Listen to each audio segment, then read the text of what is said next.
President Trump has vacillated between blaming both sides and specifically condemning the white nationalists who organized a violent rally last weekend in Charlottesville, Virginia, that left one counterprotester dead.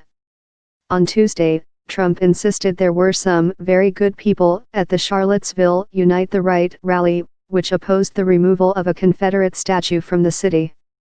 Related slideshow: violent clashes erupt at Unite the Right rally in Charlottesville, Virginia. Not all of those people were neo-Nazis, believe me. Not all of those people were white supremacists by any stretch, he said at Trump Tower. Mere hours after Trump spoke, the Marine Corps Commandant, General Robert B. Neller, said that racial hatred or extremism have no place in the United States Marine Corps. Early Wednesday morning, General Mark A. Milley, the Chief of Staff of the Army, affirmed that racism, extremism, and hatred are against everything his organization has stood for since the Continental Army was founded in 1775 to fight the American Revolutionary War. Retired four-star Admiral William H. McRaven, the former commander of the United States Special Operations Command, has been outspoken in his criticism of Trump.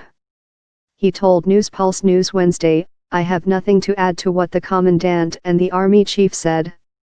Glad they spoke up." General David Goldfein, Chief of Staff of the Air Force, released a statement Wednesday backing up his fellow service chiefs that borrowed a phrase from former Democratic presidential candidate Hillary Clinton's campaign, "Stronger Together." Heather Wilson, the Secretary of the U.S. Air Force, retweeted Goldfein's message.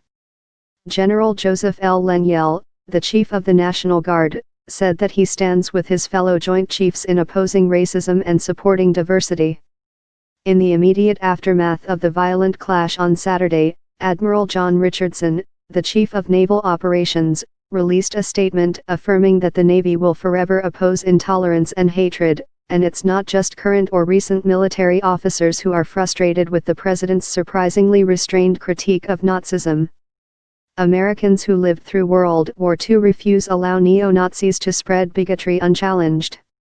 World War II veteran and former President George H.W. Bush released a joint statement with his son, former President George W. Bush, on Wednesday calling on Americans to reject racial bigotry, anti-Semitism, and hatred in all forms.